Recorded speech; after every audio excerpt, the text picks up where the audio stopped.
इस वीडियो में हम समझेंगे ray optics and optical instruments complete chapter. इस चैप्टर में हम मल्टीपल कॉन्सेप्ट समझेंगे। हर एक टॉपिक के लिए डिस्क्रिप्शन में टाइमलाइन मेंशन कर दिया गया है। Reflection of light.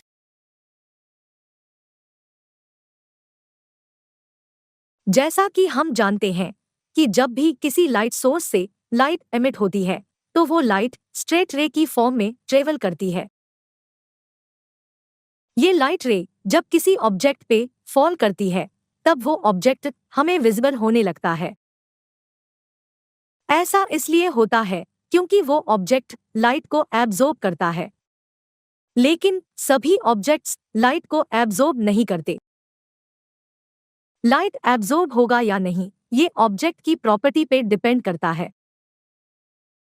एग्जाम्पल के लिए मेटल्स लाइट को कंप्लीटली एब्जॉर्ब नहीं करते, जिसकी वजह से वो शाइन करते हैं। वही दूसरी ओर वुड लाइट को ऑलमोस्ट एब्जॉर्ब कर लेते हैं। कुछ ऑब्जेक्ट ऐसे होते हैं जो लाइट को बिल्कुल एब्जॉर्ब नहीं करते, यानी कंप्लीटली रिफ्लेक्ट कर देते हैं। एग्जाम्पल के लिए मिरर। जिस ऑब्जेक्ट के सरफेस से लाइट रिफ्लेक्ट होती है, ऐसे ऑब्जेक्ट के सरफेस को हम रिफ्लेक्टिंग सरफेस कहते हैं। आइए अब जानते हैं कि रिफ्लेक्शन ऑफ लाइट किसे कहते हैं। जब लाइट रे किसी रिफ्लेक्टिंग सरफेस या स्मूथ पॉलिश्ड सरफेस पे फॉल करती है, तब लाइट रे बाउंस बैक हो या लाइट रे की डायरेक्शन चेंज हो तो उस फेनोमेनन को हम रिफ्लेक्शन ऑफ लाइट कहते हैं। रिफ्लेक्शन ऑफ लाइट को हम कुछ इस तरह से डिफाइन कर सकते हैं। Reflection of light is defined as the bouncing back of the light ray after striking a smooth surface.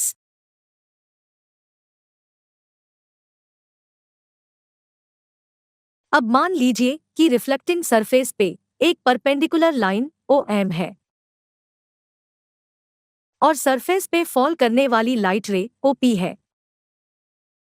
इन दोनों लाइन के बिटवीन जो एंगल है उस एंगल को एंगल ऑफ इंसिडेंस कहते हैं और इसे I से डिनोट करते हैं। लाइट रिफ्लेक्ट होने के बाद लाइन OQ के अलोंग ट्रेवल करती है। लाइन OM और लाइन OQ के बीच के एंगल को एंगल ऑफ रिफ्लेक्शन कहते हैं और इसे R से डिनोट करते हैं। रिफ्लेक्शन ऑफ लाइट को डिटरमाइन करने के लिए दो लॉ दिए गए हैं जो कि कुछ इस तरह से हैं। Laws of reflection of light. First law, the angle of incidence is equal to the angle of reflection. Second law, the incident ray, the normal to the mirror at the point of incidence, and the reflected ray, all must lie in the same plane. Refraction of light. Refraction of light एक ऐसा phenomenon है जिसमें light रे एक medium से दूसरे medium में travel करती है। तब लाइट रे की डायरेक्शन चेंज हो या लाइट रे बेंड हो तो इस फेनोमेनन को रिफ्रैक्शन ऑफ लाइट कहते हैं। आइए इस फेनोमेनन को डिटेल में समझते हैं। मान लीजिए एक रेक्टेंगुलर ग्लास स्लैब है। इस ग्लास स्लैब से एक लाइट रे पास हो रही है। जब ये लाइट रे ग्लास के सरफेस पे इंसिडेंट होती है तब इस लाइट रे की डायरेक्शन चेंज होती है। लाइट रे स्ट्रेट न जाकर एक डिफरेंट पाथ पे ट्रेवल करती है। अब जैसा कि हम देख सकते हैं कि लाइट रे एयर मीडियम से ग्लास मीडियम में ट्रेवल कर रही है।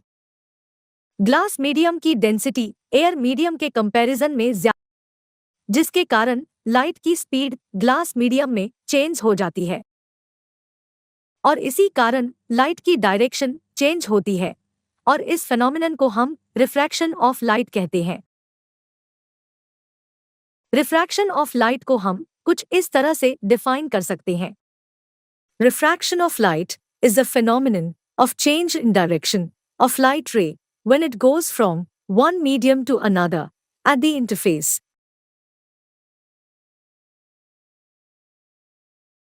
रिफ्रैक्शन ऑफ लाइट को डिटरमाइन करने के लिए 3 लॉ दिए गए हैं। इन तीनों लॉ को समझने के लिए रिफ्रैक्शन से रिलेटेड कुछ बेसिक टर्म समझने होंगे। तो आइए इन्हें समझते हैं। Refractive index. जब लाइट रे वैक्यूम में ट्रैवल करती है तब लाइट की स्पीड 3 × 10⁸ मीटर पर सेकेंड होती है। लेकिन जब यही लाइट किसी मीडियम में ट्रैवल करती है तब इस लाइट की स्पीड चेंज हो जाती है। अब अगर हम वैक्यूम और मीडियम की स्पीड को डिवाइड करें तो हमें एक रेशियो मिलता है जिसे हम रिफ्रैक्टिव इंडेक्स कहते हैं। रिफ्रैक्टिव इंडेक्स को हम म्यू से डिनोट करेंगे। एयर मीडियम को हम रेयरर मीडियम कहते हैं और इस मीडियम के रिफ्रैक्टिव इंडेक्स को हम μ1 से डिनोट करेंगे। ग्लास मीडियम को हम डेंसर मीडियम कहते हैं और इस मीडियम के रिफ्रैक्टिव इंडेक्स को हम μ2 से डिनोट करेंगे। एनिमेशन में हम देखते हैं कि इंसिडेंट रे और रिफ्रैक्टेड रे नॉर्मल के साथ डिफरेंट एंगल बना रहे हैं जिन्हें हम I और R से डिनोट कर सकते हैं।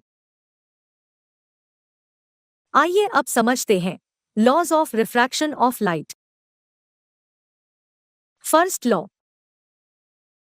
जैसा कि हम जानते हैं लाइट रे वेव की फॉर्म में ट्रेवल करती है। जब लाइट वेव रेयरर मीडियम से डेंसर मीडियम में ट्रेवल करती है तब लाइट वेव की वेलोसिटी और वेवलेंथ चेंज होती है जबकि लाइट वेव की फ्रीक्वेंसी और फेज सेम रहती है।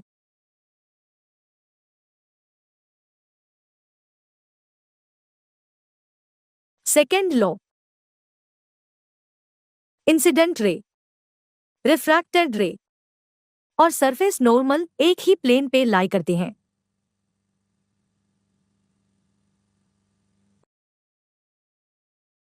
Third law.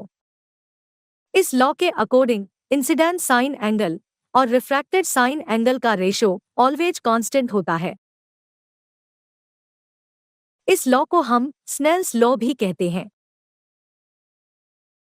Total internal reflection. Total internal reflection को समझने के लिए रिफ्लेक्शन और रिफ्रैक्शन को पहले समझें। वीडियोस के लिंक इस वीडियो के डिस्क्रिप्शन में दे दिया गया है। टोटल इंटरनल रिफ्लेक्शन एक ऐसा फेनोमेनन है जिसमें light ray higher denser medium से लोअर डेंसर मीडियम में ट्रेवल करते टाइम सेम मीडियम में रिफ्लेक्ट हो जाती है। Total internal reflection is a phenomenon in which light ray reflect back to the same medium when passing from denser medium to rarer medium. आइए इस phenomenon को detail में समझते हैं। मान लीजिए कि एक सॉलिड ग्लास स्लैब है। इस ग्लास स्लैब के बॉटम सरफेस के नियर एक शार्प लाइट सोर्स प्लेस किया गया है। जब इस लाइट सोर्स से लाइट रे एमिट की जाती है तब हम देखते हैं कि लाइट रे स्ट्रेट डायरेक्शन में मूव करती है और ग्लास मीडियम से पास होती है।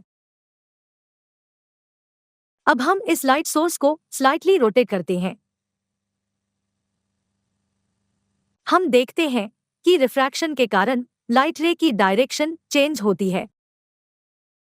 अब अगर हम लाइट सोर्स को कंटिन्यूअसली रोटेट करते रहें तो एक ऐसा पॉइंट आता है जहां लाइट रे ग्लास मीडियम से बाहर न जाकर सरफेस के पैरेलल रिफ्रैक्ट हो जाती है। इस पॉइंट पे जो लाइट रे का इंसिडेंस एंगल है उसे हम क्रिटिकल एंगल कहते हैं। अब अगर हम लाइट सोर्स को स्लाइटली और रोटेट करें तो इंसिडेंस एंगल क्रिटिकल एंगल से ज्यादा हो जाता है और लाइट रे सेम मीडियम में रिफ्लेक्ट हो जाती है और इसी फेनोमेनन को हम टोटल इंटरनल रिफ्लेक्शन कहते हैं। टोटल इंटरनल रिफ्लेक्शन का एग्जाम्पल हम डायमंड और ऑप्टिकल फाइबर में देख सकते हैं।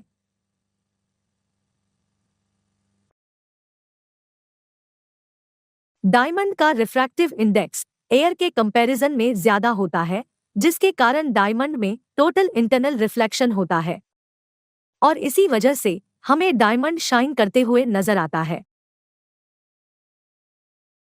सिमिलरली ऑप्टिकल फाइबर में टोटल इंटरनल रिफ्लेक्शन होता है। ऑप्टिकल फाइबर डाटा ट्रांसमिशन के लिए यूज किया जाता है, जिसमें इलेक्ट्रिकल सिग्नल्स को लाइट एनर्जी की फॉर्म में ट्रांसमिट किया जाता है। Dispersion of light. Dispersion of light एक ऐसा फेनोमेनन है जिसमें व्हाइट लाइट 7 डिफरेंट कलर में डिवाइड होती है और कलर स्पेक्ट्रम बनाती है। ये फेनोमेनन रिफ्रैक्शन पे बेस्ड है, जिसमें लाइट रे रिफ्रैक्ट होने के कारण लाइट रे की डायरेक्शन चेंज होती है और इसी कारण डिस्पर्जन होता है। आइए इस फेनोमेनन को डिटेल में समझते हैं। एनिमेशन में हम देखते हैं कि एक ग्लास प्रिज्म है।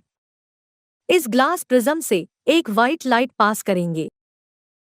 जब लाइट रे ग्लास प्रिज्म से पास होती है, तब रिफ्रैक्शन के कारण लाइट रे की डायरेक्शन चेंज होती है। व्हाइट लाइट में 7 कलर्स एग्जिस्ट करते हैं और इन सभी 7 कलर्स की वेवलेंथ डिफरेंट होती है। इसी कारण जब व्हाइट लाइट रिफ्रैक्ट होती है, तब ये 7 कलर्स अपने वेवलेंथ के अकॉर्डिंग डिफरेंट एंगल पे रिफ्रैक्ट होते हैं। रिफ्रैक्शन के बाद व्हाइट लाइट एक कलर स्पेक्ट्रम बनाती है, जिसमें रेड कलर सबसे ऊपर और वॉयलेट कलर सबसे नीचे होती है। क्योंकि रेड कलर की वेवलेंथ सबसे ज्यादा होती है, इसी कारण रेड कलर मिनिमम एंगल पे रिफ्रैक्ट होता है। वही दूसरी ओर वॉयलेट कलर की वेवलेंथ सबसे कम होती है, इसी कारण वॉयलेट कलर मैक्सिमम एंगल पे रिफ्रैक्ट होता है। रेड और वॉयलेट कलर को हम एक्सट्रीम कलर्स भी कहते हैं और इस फेनोमेनन को डिस्पर्जन ऑफ लाइट कहते हैं। माइक्रोस्कोप। माइक्रोस्कोप एक साइंटिफिक इंस्ट्रूमेंट है जिसका यूज बहुत छोटे ऑब्जेक्ट को देखने के लिए किया जाता है, जिन्हें हम नेकेड आई से नहीं देख सकते। ये केमिस्ट्री, मेडिसिन, मटेरियल साइंस और कई साइंटिफिक डिसिप्लिन में इंपॉर्टेंट रोल प्ले करता है। माइक्रोस्कोप को 1600 में नेदरलैंड और डेनमार्क के आईग्लास बनाने वालों ने इन्वेंट किया था। माइक्रोस्कोप डिफरेंट टाइप के होते हैं, सबके पास अपना डिजाइन और कैपेबिलिटीज होती है, लेकिन वो सभी एक फंडामेंटल प्रिंसिपल पर काम करते हैं। माइक्रोस्कोप ऑप्टिकल इंस्ट्रूमेंट है जो बहुत छोटे ऑब्जेक्ट की ऑब्जर्वेशन और स्टडी के लिए डिजाइन किए गए हैं, जैसे कि बायोलॉजिकल स्पेसिमेंट्स, माइक्रोऑर्गेनिज्म, सेल्स और स्मॉल स्ट्रक्चर की डिटेल्स के लिए। माइक्रोस्कोप दो टाइप के होते हैं, सिंपल माइक्रोस्कोप और compound microscope. Simple microscope. Simple microscope ऐसा माइक्रोस्कोप है जो मैग्निफिकेशन के लिए सिंगल लेंस का यूज करते हैं। सिंपल माइक्रोस्कोप में एक स्मॉल फोकल लेंथ वाला कॉन्वेक्स लेंस होता है। Application of simple microscope. ज्यादातर एजुकेशनल इंस्टीट्यूट जैसे कि स्कूल और कॉलेज अपने लैबोरेटरीज में माइक्रोस्कोप का यूज करते हैं। डर्मेटोलॉजिस्ट डिफरेंट स्किन डिजीज को पहचानने के लिए सिंपल माइक्रोस्कोप का यूज करते हैं। Compound microscope. कंपाउंड माइक्रोस्कोप एक ऐसा ऑप्टिकल इंस्ट्रूमेंट है जिसमें कि स्मॉल ऑब्जेक्ट को मैग्नीफाई करने के लिए मल्टीपल लेंसेज का यूज होता है। इसमें 2 लेंस यूज किए जाते हैं, जिसके कारण इसे कंपाउंड माइक्रोस्कोप कहा जाता है। इसमें एक लेंस को आईपीस और दूसरे को ऑब्जेक्टिव लेंस कहा जाता है। कंपाउंड माइक्रोस्कोप को डिटेल में समझने के लिए पहले हमें इसके बेसिक कंपोनेंट्स को समझना होगा। Components of compound microscope. Objective lens. ये लेंस नोज पीस के ऊपर होता है। ऑब्जेक्टिव लेंस ऑब्जेक्ट की रियल इन्वर्टेड इमेज को बनाती है। Ocular lens. ऑक्यूलर लेंस को आईपीस भी कहा जाता है। इन लेंसेज के थ्रू छोटी इमेज को देखा जा सकता है। बेस। बेस जिसे फुट कहा जाता है, ये यू शेप्ड या हो शेप्ड के होते हैं। ये मेटालिक फ्रेमवर्क होता है जो माइक्रोस्कोप को साथ में रखता है। Screws for adjustment. ये पेयर, कोर्स और फाइन एडजस्टमेंट के लिए यूज होते हैं। फाइन एडजस्टमेंट बॉडी ट्यूब और स्टेज को बहुत ही कम डिस्टेंस तक ले जाते हैं और कोर्स एडजस्टमेंट बॉडी ट्यूब और स्टेज को ऊपर ले जाते हैं। रिपोजिशनिंग करके एक क्लियर इमेज को ऑब्टेन कर सकते हैं। कंडेंसर। ये डायफ्राम के नीचे पाया जाता है। लाइट को बदलकर कंडेंसर की मदद से फोकस किया जा सकता है, जिससे इसे अप एंड डाउन किया जा सकता है। डायफ्राम। डायफ्राम ऑब्जेक्ट पर गिरने वाली लाइट की क्वांटिटी को कंट्रोल करता है। ये स्टेज के नीचे होता है। रिफ्लेक्टर। रिफ्लेक्टर एक मिरर है जो बेस के ऊपर अटैच्ड होता है। मिरर के एक साइड में एक प्लेन मिरर होता है, जबकि दूसरी साइड में कनकेव मिरर होता है। जब लाइट स्ट्रॉन्ग होती है तब प्लेन मिरर का यूज किया जाता है, और जब लाइट वीक होती है तो कनकेव मिरर का यूज किया जाता है। मिरर और डायफ्राम के थ्रू ऑब्जेक्ट पर लाइट डाली जाती है। आर्म। कर्व्ड फ्रेमवर्क माइक्रोस्कोप के लिए वर्टिकल सपोर्ट प्रोवाइड करता है। Joint inclination. अगर ऑब्जर्वेशन को बैठकर परफॉर्म किया जाए तो मैग्नीफाइंग ग्लास को जॉइंट इंक्लिनेशन के थ्रू टिल्ट किया जा सकता है। Body tube. Body tube objective और ऑक्यूलर लेंस पर्टिकुलर पोजीशन पे फिक्स रखता है। Application of compound microscope. Bacteria और वायरस की स्टडी कंपाउंड माइक्रोस्कोप की मदद से पॉसिबल है। कंपाउंड माइक्रोस्कोप का यूज फोरेंसिक लैबोरेटरीज में होता है। इसे मेटलर्जी में भी यूज किया जाता है। Working of compound microscope. Compound microscope में ऑब्जेक्ट लेंस को सामने रखा जाता है और आईपीस को पीछे। जब ऑब्जेक्ट से लाइट रे ऑब्जेक्ट लेंस पे इंसिडेंट होती है, तब वो ऑब्जेक्ट लेंस के फोकस पॉइंट पे एक इन्वर्टेड इमेज बनाती है। इस इमेज को मैग्नीफाई करने के लिए आईपीस का यूज होता है। आईपीस को एक स्पेसिफिक डिस्टेंस पे एडजस्ट किया जाता है ताकि इमेज को मैक्सिमम मैग्नीफाई किया जा सके। जब ऑब्जर्वर की आई को इमेज पे फोकस किया जाता है, तब ऑब्जर्वर को एक वर्चुअल मैग्नीफाइड इमेज दिखाई देती है जो आईपीस के थ्रू बनती है। Astronomical telescope. टेलीस्कोप एक ऐसा ऑप्टिकल इंस्ट्रूमेंट है जिसका यूज दूर के ऑब्जेक्ट को देखने के लिए किया जाता है। टेलीस्कोप की मदद से हम प्लैनेट्स, स्टार्स और स्पेस ऑब्जेक्ट को स्टडी करते हैं। आइए टेलीस्कोप की वर्किंग डिटेल में समझते हैं। टेलीस्कोप की वर्किंग डिटेल में समझने के लिए पहले हमें इसके मेन कंपोनेंट्स के बारे में समझना होगा।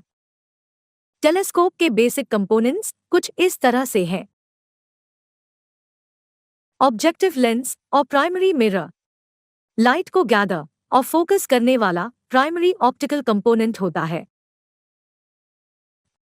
रिफ्रैक्टिंग टेलीस्कोप में ऑब्जेक्टिव लेंस कर्व्ड ग्लास का टुकड़ा होता है, जबकि रिफ्लेक्टिंग टेलीस्कोप में कॉन्केव मिरर होता है। आईपीस। आईपीस एक छोटा लेंस और लेंस का ग्रुप होता है जो ऑब्जेक्टिव लेंस और प्राइमरी मिरर द्वारा बनाए गए इमेज को मैग्नीफाई करता है। ये वो पार्ट होता है जिसके थ्रू मैग्नीफाई इमेज को देखते हैं। फोकसर। फोकसर एक ऐसा मैकेनिज्म होता है जो आपके आईपीस की पोजीशन को एडजस्ट करने के लिए अलाउ करता है, जिससे आप डिफरेंट डिस्टेंस के ऑब्जेक्ट पर फोकस कर सकते हैं। माउंट। माउंट सपोर्ट स्ट्रक्चर होता है जो टेलीस्कोप को एक जगह होल्ड करता है। ट्राइपॉड और माउंट बेस। ट्राइपॉड और माउंट बेस माउंट को स्टेबिलिटी और सपोर्ट प्रोवाइड करते हैं और टेलीस्कोप की पोजीशन को स्टेबल रखते हैं। Optical tube. Optical tube telescope के मिरर्स और लेंसेज को होल्ड करते हैं। इन मिरर और लेंसेज का मेन फंक्शन डे और नाइट टाइम दूर ऑब्जेक्ट से लाइट गैदर करने और देखने वालों के लिए क्लियर इमेज बनाना है। Finder scope. फाइंडर स्कोप का यूज ऑब्जेक्ट की डायरेक्शन जानने के लिए टेलीस्कोप ट्यूब में किया जाता है। फाइंडर स्कोप का यूज डायरेक्शन को एडजस्ट करने के बाद हमें टेलीस्कोप से ऑब्जर्व करने की जरूरत होती है।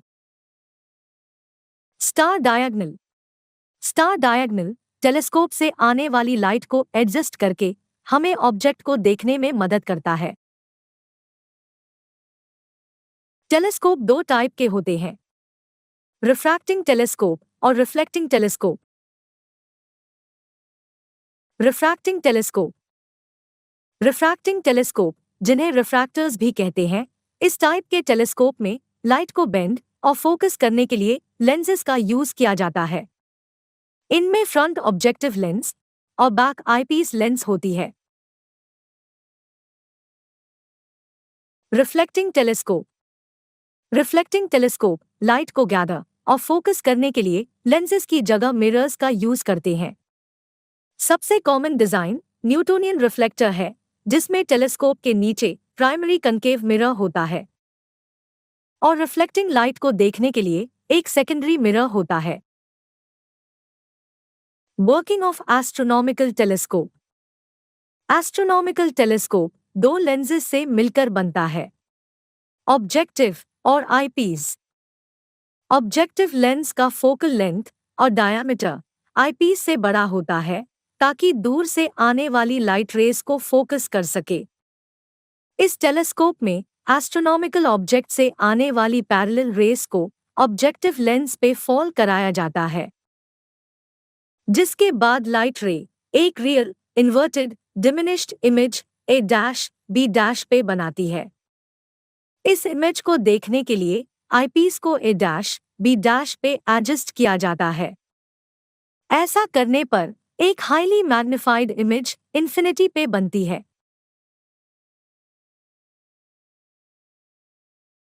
Thanks for watching. If you like this video, please like and subscribe our channel.